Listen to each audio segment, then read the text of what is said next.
All right, welcome everybody. And whether you're watching the recording or you are here live, this is for Isabel Zimmerman.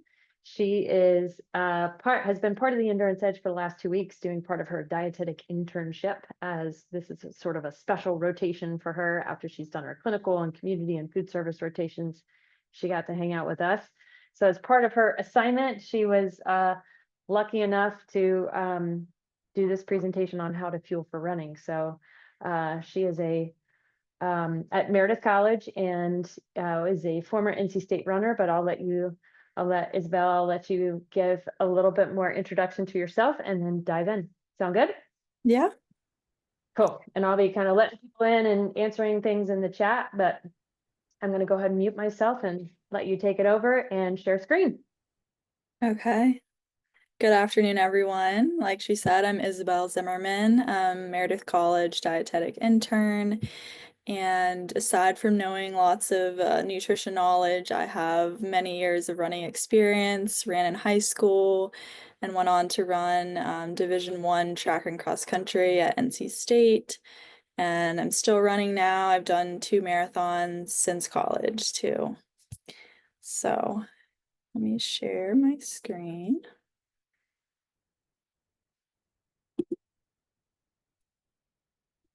Right.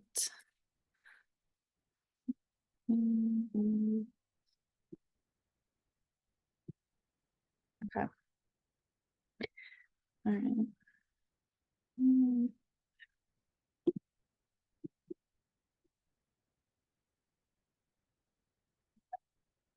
All right, so we are here to learn about fueling for running. So let's go over our objectives for today.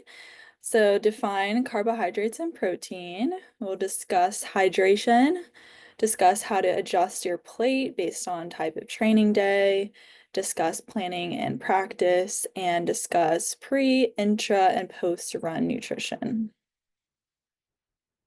So first, starting with carbohydrates, they provide the body with energy and they will be used more as the intensity of your run increases. So it's important to get enough carbohydrates because if we don't get enough, then we are going to run into bonking, which, if you haven't heard that, basically just means you totally run out of energy and you're just drained and you don't have anything. So we don't want to get to that point.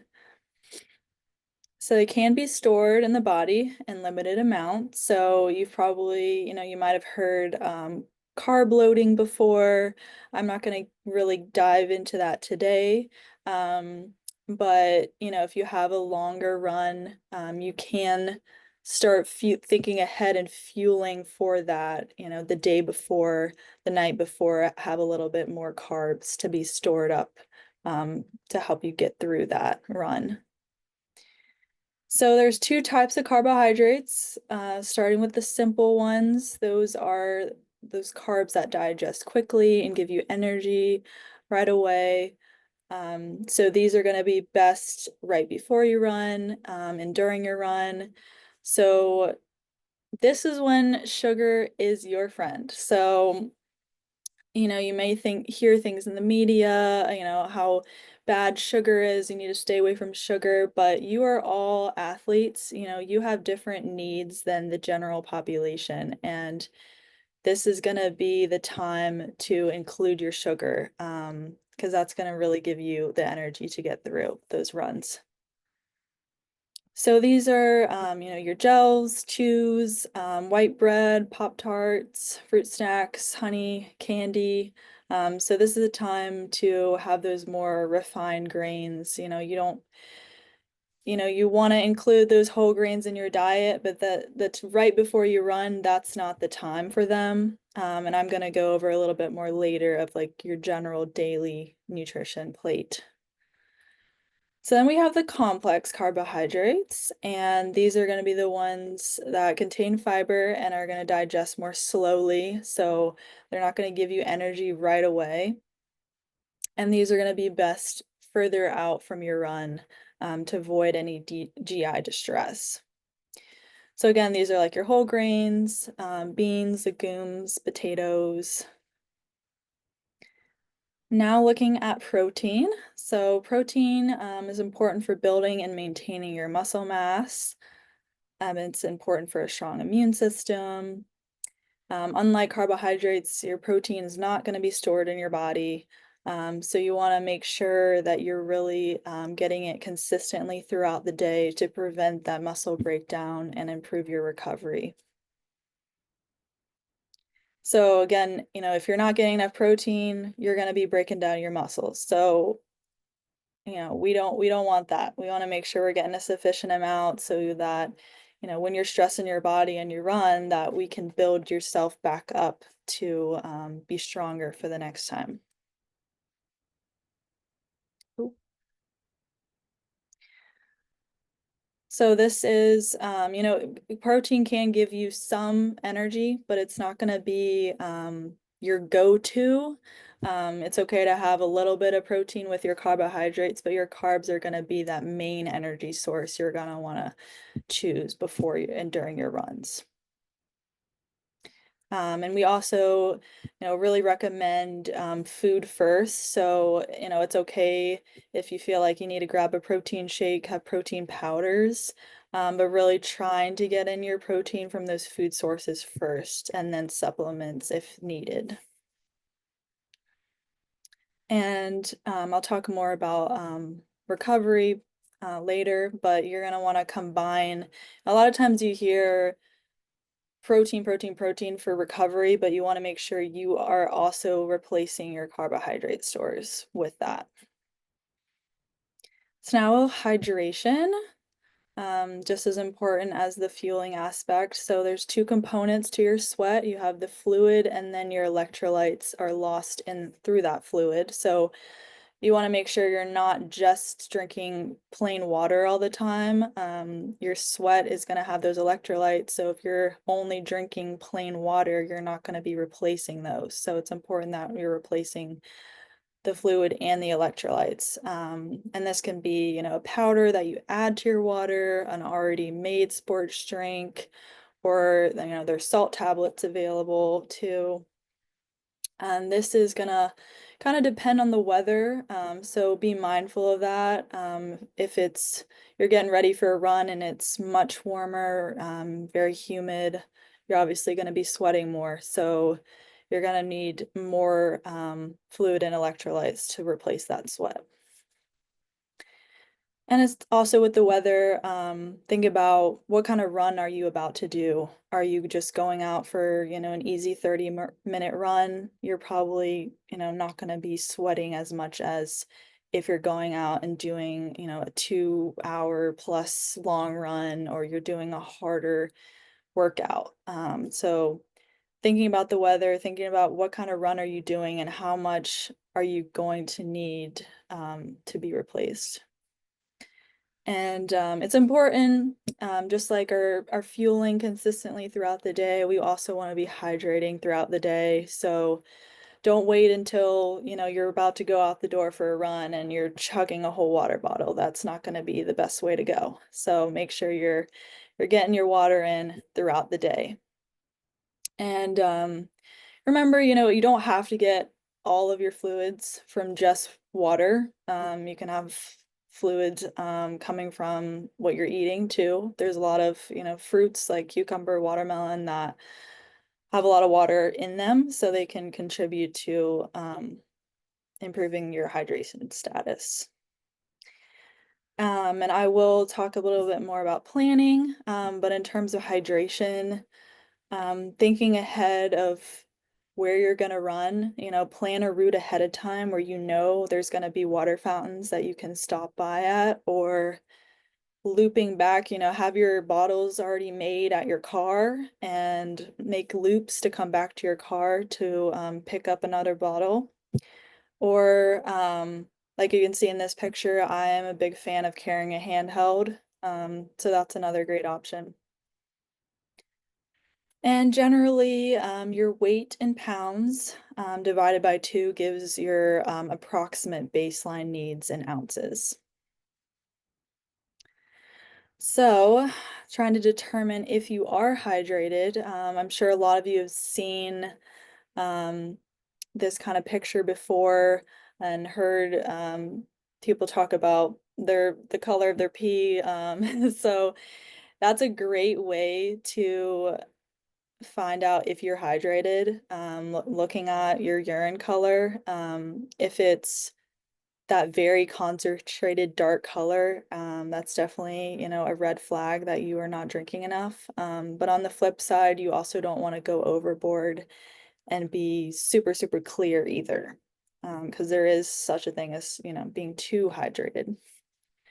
So some signs of dehydration, decreased performance, inability to hold your paces, fatigue, GI distress, increase in perceived exertion. So you may feel like you're working so much harder than you actually are. Muscle cramps is a big one that people think of with dehydration. If you watched a race before, you usually see people grabbing their leg, limping along, trying to stretch things out because they have those muscle cramps. And also lightheadedness. So practice and planning. One important thing to remember is all of you have your own unique bodies and your own unique fueling and hydration needs. So you can't always just read something off the internet or talk to your friend and follow that to a T, because that may not be what's going to be best for you. So how do we know what works for us? We have to practice. And if you may not be used to fueling before your runs or during your runs, so, start small and try different products to see what you like. And my tip for this is, instead of going and buying a whole box of something, if possible, go and buy, one single serving of a gel to see before you make that investment. See if you like the flavor, if you like the consistency, how does it sit what in your stomach. And there's an online store called The Feed, which is great for this. A lot of their products you can buy just a single serving to try. And another thing to think about is to try and practice at least a couple times at the same time that your race is going to be. So if you know that your race is going to be at 11 a.m., but you're always running at 7 a.m., by the time the race day comes, you're going to be a little bit frantic, wondering, like, how do I fuel all the way up until 11 a.m.? Like, I'm not used to that.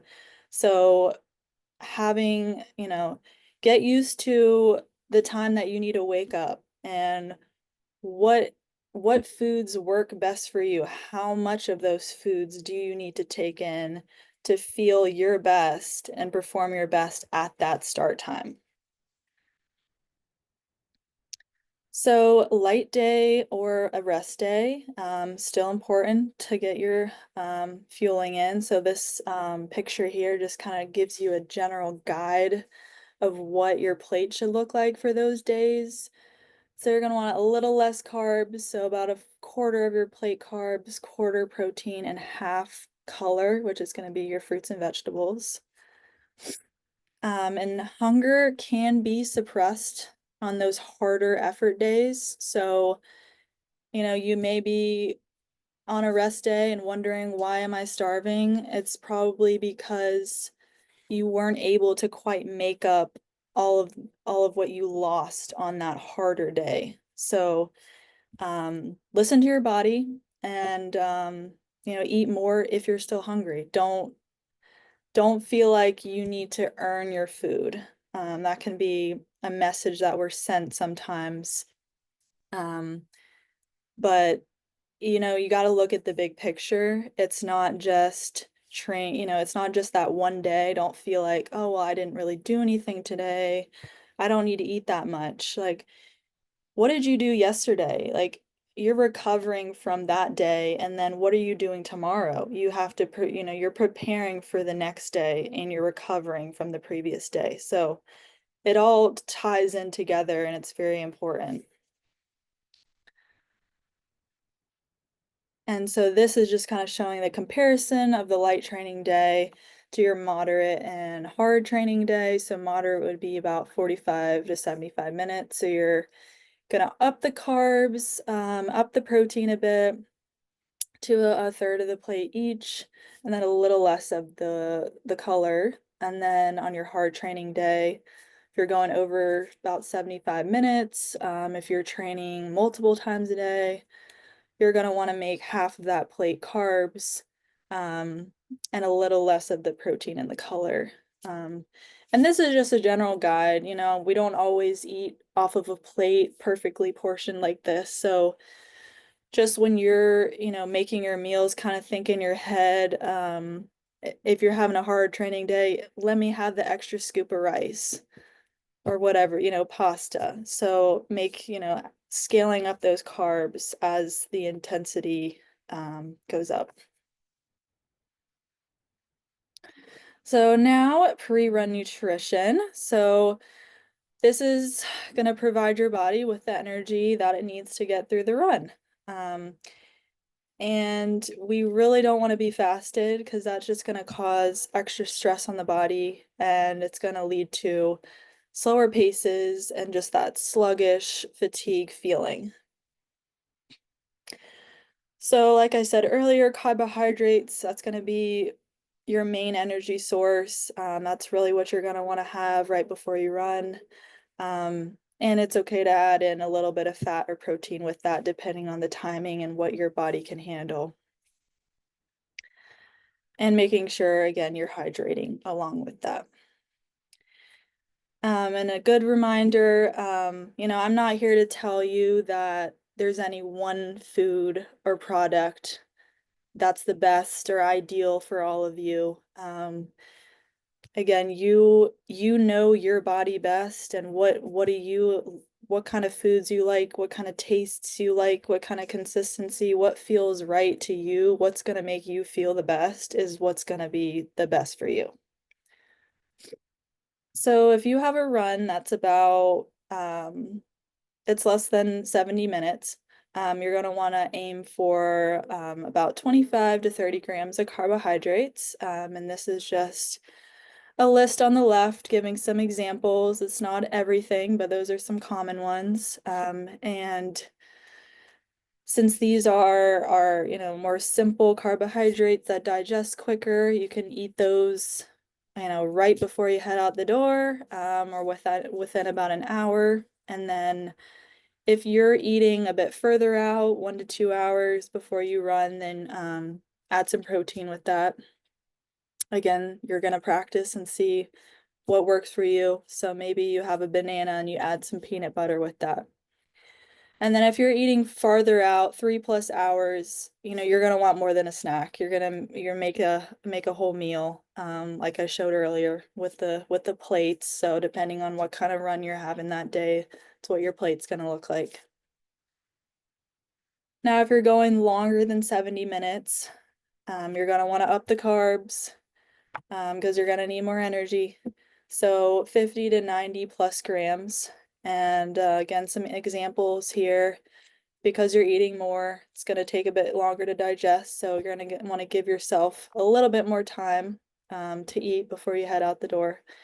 And again, this is, you know, dependent on your body weight. So if you're a smaller person, you're not going to need as much as a larger person. So typically about 1 to 4 grams of carbs per kilogram. Now, during the run, fuel is typically recommended during runs greater than an hour. You're gonna want to aim for that 25 to 30 grams of carbohydrates about every 30 minutes. And remember, you don't have to eat all of this at once. Like as soon as the 30-minute mark hits, you have to like slam your gel back. It's okay to take a little bit, wait a minute, have a little bit more, especially on those runs where you're really working hard and you're breathing hard. You're gonna need a little bit of time between to get that food in between your breaths. And so for this, gels and chews are the most common, and they can be caffeinated. So if that's something you want, you can look for that. If you don't want it, just be mindful looking at the labels that you're getting uncaffeinated. And some people prefer to use more of a real food option. Neither is better or worse. It's just, again, dependent on the person. So if you prefer that and you can handle it, you can choose options like, dried fruit, banana, applesauce, honey, bread, potato. Typically, this is more common if you're doing like an ultra race and your intensity isn't quite so high. So you're not moving quite as fast. You're able to get in that real food a little bit more easily. And with hydration, most runners are going to need about 10 to 24 ounces per hour. And of course, that is going to vary depending on the weather, like I said, and how your sweat rate is. So if you're finding yourself, if you're tasting a bunch of sweat, if you got the rim of sweat around your head, you're gonna know that you're somebody that's gonna need more fluid and electrolytes. And sometimes, there's a lot of new products now that provide you all the carbohydrates you need in a drink. There's a lot of, powders that you can just add to your water and that gives you all the carbs you need. So if you someone that doesn't really want to eat something, you can get all your carbs through fluid, or it can be just an additional way. I'm someone that likes to have gels and then I add an electrolyte mix to my water that has carbs, so it just gives me a little extra there. And sometimes, you're in the zone, it can be hard to remember to be on top of your fluid intake and your fuel. So with all the new technology these days, there is an alert feature on a lot of watches that you can use to remind you. So can set it every 30 minutes, it'll go off. You remember, okay, I need to take my gel now. And this is just to show an example of a gel. Again, there's lots of different brands and flavors out there. So this is just one example and one that has some caffeine in it. And typically one serving of these is gonna give you that about 25 to 30 gram recommendation every 30 minutes. So this gel has 23 grams of carbs. So taking one of those every 30 minutes would be just fine. And if you don't want the gel, there's the chews that are another option. Again, you have 6 chews for one serving is 23 grams of carbs. So can also go with that option. And sometimes there are products that have some electrolytes in them, but they're usually not enough to really meet your electrolyte needs. So you typically need to have an additional source. So now looking post run, this is the time to refuel and recover. So like I said, carbohydrates can be stored in the body, but you just went for a run. You just depleted those stores. So you want to refill those carbohydrate stores back up. You want to repair and rebuild those muscles that you just broke down. So this time is really important because if you're delaying your post-run nutrition too long, can lead to fatigue and increased injury risk, decreased muscle mass, impaired immunity. You can just have poor mood. But on the flip side, I don't want you to feel like you're under like a super time crunch where you need to get in your nutrition like immediately when you finish the run. You just worked hard. You're probably not feeling like you want to eat something right away. So you do have, about a window, about an hour window to work with there. So don't feel like you need to force something down immediately. Give yourself some time to catch your breath, take some sips of your drink, and then get in your fuel. And if you're doing an easier, shorter effort, you didn't put as much stress on your body, that you definitely want to make sure you're getting in your post-run recovery, but the timing of that, if it goes a little bit longer, it's not going to be quite as crucial as if you just did a very long run, a very intense run where you really depleted yourself. And a lot of times people have a poor appetite, so if you need to, you can get in your post-run nutrition through a drink. So you can make yourself a smoothie, have a protein shake. Just make sure you are getting that combination of carbs and protein.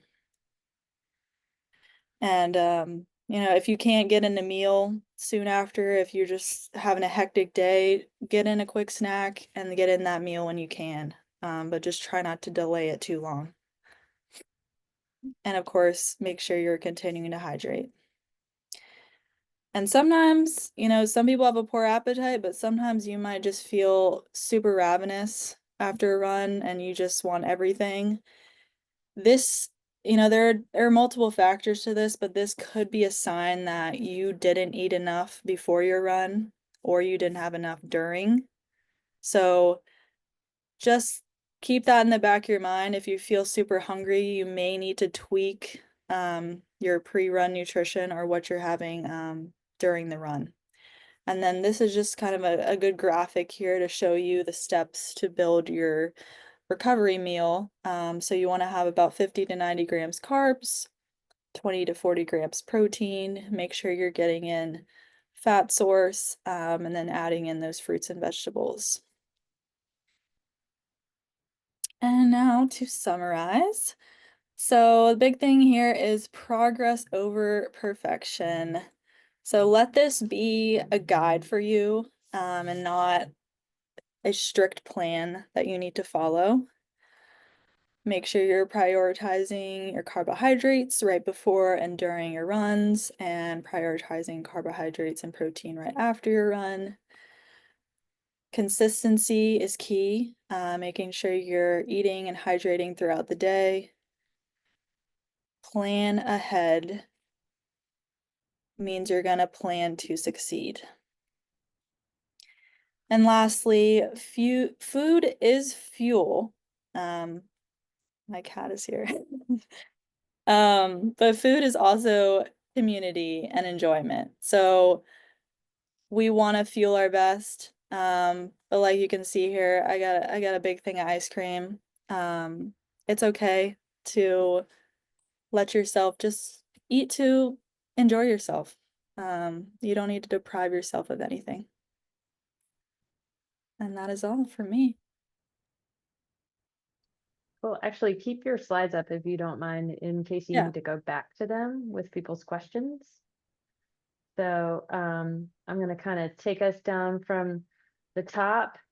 So Jeff, do you feel like your question was answered? It was what fuel is required for a 10K? Do you feel like feel like you were able to get that versus Yes. like half marathon? Okay, awesome. Yes. What about Red Bull? Jeff was asking, where does Red Bull fit into fueling? Do you feel like that was answered? Well, that comes back to many, many years ago, like maybe certainly older than Isabel. There used to be a formula for what I would consider to be a caffeine shot in bicycle racing for the last 5 miles. And I sort of feel like, in part based on what Isabel said, that was before there was a good understanding of fueling itself. And I'm thinking that expecting a magic caffeine shot for the last mile in a 10K is not going to give you anything at all. Isabel, you want to give it a shot and then I can follow up on maybe what you got?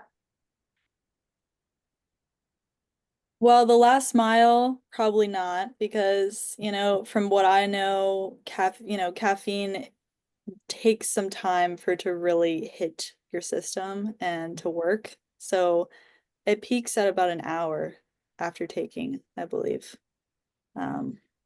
So if you took it, yeah. if you took it before you started, I mean, or depending on how long it's gonna take you to race, and you think about it like, okay, it's gonna take an hour for this to peak. Kind of go backwards and think about when are you gonna need to take it for that to hit at the best time. Does that help, Jeff? Yeah, that's good. Cool. Yeah, keeping that in mind, an hour is perfect. Yeah. And Lindsay was just saying, like, she had a similar question. And just to piggyback on what Isabel was saying, part of this is, so if you don't know your genetics, then an hour is what we've seen, at least in the literature. But if you do know your genetics, that is heavily dependent on how you process caffeine. There's a 40-fold difference in how we process caffeine. So some people process it very quickly. So I happen to be one of those people, and I'm drinking coffee like as I start my workout and I continue through my workout a little bit because I process it very quickly. So I time that a little tighter. And then for somebody who processes it much more slowly, they could even have caffeine affecting them 12 hours later. So it's all dependent on you personally. And I know oftentimes people are very in tune to that of, oh, if I have, a gel, it perks me up, or if I, with caffeine or coffee or whatever, it perks them up. So some of that, if you don't know your genes, that's okay too. But some of that is a little bit of trial and error. And it can also affect your gut. But yeah, Red Bull sounds delightful before a run, is what I would say for you, and then test it out. Yeah. And does anybody have any follow-up questions on caffeine? You guys are welcome to unmute yourself, or you can put it in the chat. All right, sweet. Thanks, Jeff. And then Alex, fueling for much longer runs, like at the end of a full Ironman, which is a run, bike, and swim. Are you feeling somewhat like you're somewhat confident that your question was answered, or any follow-up questions for you? I am. Just again, maybe just some additional kind of easy to eat, more healthy based. So I usually take gels too. On the bike, it's easier to take some dried fruit or something like that. But on the run, is there anything that you would suggest as a decent, healthy source to be taking in? Isabel, if you go back in your slides, find that example slide. And Oh, then I'll that let one. you. But Yeah. a sweet potato is pretty tough to take in while you're running. Speak for yourself, Alex. Okay, I am. Yeah, you can turn it basically into baby food, and you can take it in that respect. That's part of logistics. But anyway, Isabel, go for it. So when you say healthy source, what are you trying to get at there? What are you wanting? Something not processed. Okay. So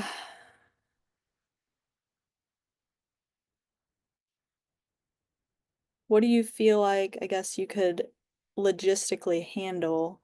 Because it's, yeah, something not processed is gonna be a little bit harder to transport and carry, and not, if you're carrying a banana, try and make sure that doesn't get smashed up is gonna be a little difficult. I mean, apples, and there's process and there's process. I mean, applesauce is processed, but that's gonna be more, less processed than a gel would be. So I don't know if maybe an applesauce packet. And then there's also like granola bars. There were those gels that were applesauce for a little while, but seemed like they kind of got a bad rap, that they weren't exactly what they said was in them. And I'm not sure that they're even out there anymore. I was using those for a while. I think they're still in business, but yeah, you're right. Spring Energy, Isabel and I were talking about that yesterday. If you want to try the baby food aisle, that's a great place to find running fuel that's Oh, quote yeah. unquote less processed. You just Yeah. have to make sure you're getting enough calories. Thanks. Thank you. Yeah, and like granola bars, anything else coming to your mind, Isabel?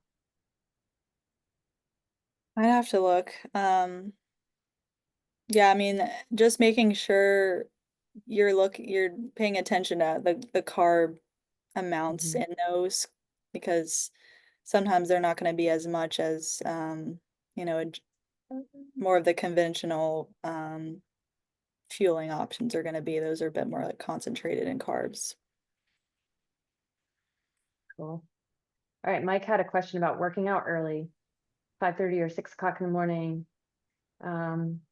How Like, early do you need to eat or drink to benefit the workout? Do you feel like that was answered, or any follow-up questions on that, Mike? yeah, I mean, there were some, I guess, yeah, if I want to sleep as late as 5 and still make my 5:30 run, is that, if I take something right as I get up, is that going to be far enough in advance to be useful? I think sort of what you said on the sort of pre-run for less than 70 minutes, I think the answer is probably yes, that's better than running fasted. Yes, it will be. And again, this is just practice. So trying different things out.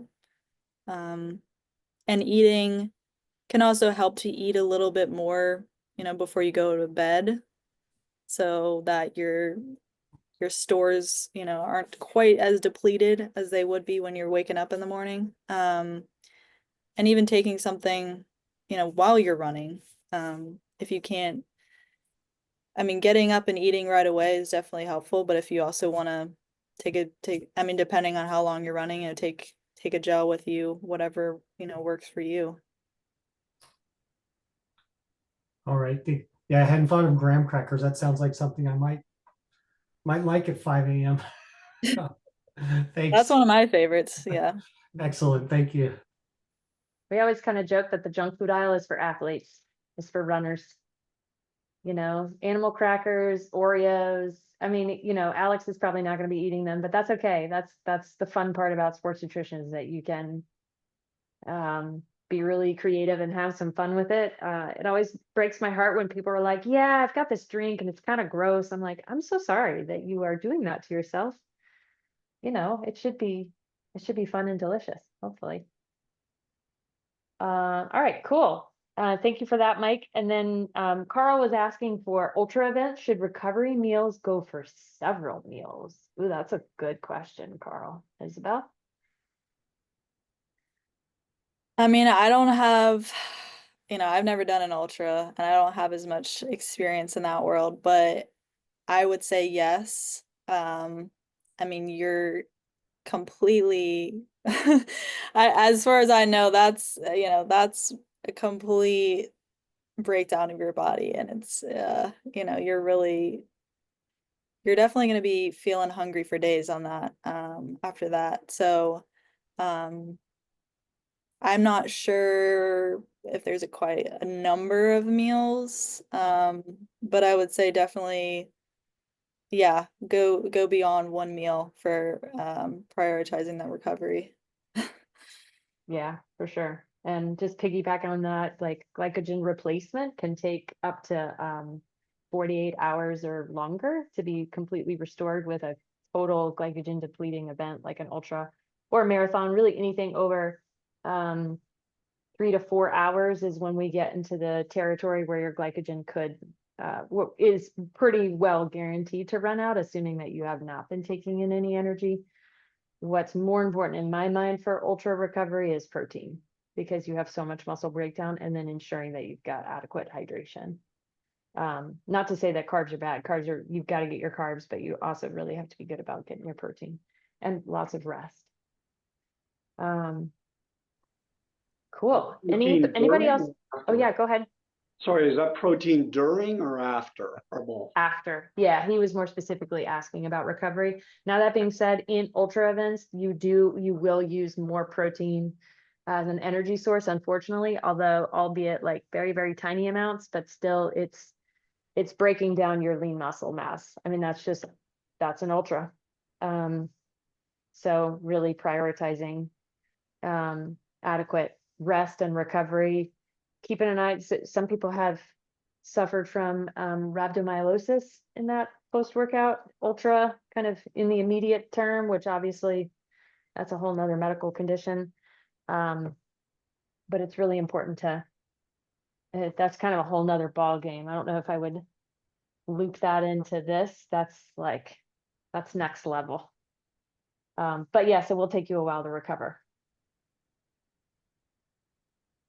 Does anybody have any other questions? Or just random thoughts, ideas?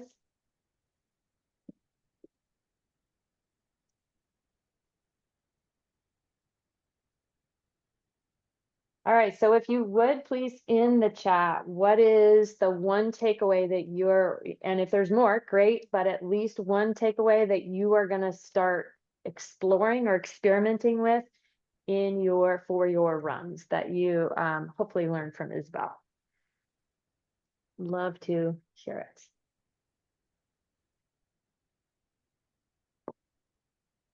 And while you guys are doing that, Isabel, any you want to tell everybody what your, I don't know, your next rotation, and then I don't remember where you're going next. Where are you going next? I have my public health rotation. Oh, public health. Yes. Yeah. Cool. And then when can you sit for the exam? I guess whenever I decide to, sometime this summer. Yeah. Yes. Okay. Good. All right. Great. Lindsay mentions practicing the fueling piece at the time of your race. Okay, cool. Nice. Oh, look at that. All right. Jill and Lindsay on the same wave. Digging it. All right, Carl, thinking about maybe how, what are you getting? Because if you don't know, you don't know. That doesn't mean we're advocating necessarily for being super strict in identifying your needs. It's just reading an article that calorie tracking can be anywhere from 25 to 93% off. That's a lot. So, but I like Isabel's point of really focusing on real food as much as possible. Cool. I dig it. Awesome. Any last questions before we head out? Cool. Great, Donna. All right, can we all give Isabel a good luck in her RD exam and congratulate her on finishing this? Because I know this is not easy, right, Isabel? But you did great. Thank you. Yeah, awesome. All right, y'all. We'll send you guys some follow-up kind of info about this and the recording if you want to watch it again. And thank you all for coming, for not only supporting Isabel, but for being part of the Endurance Edge community. So really appreciate it. And thank you guys so much. Take care, everybody.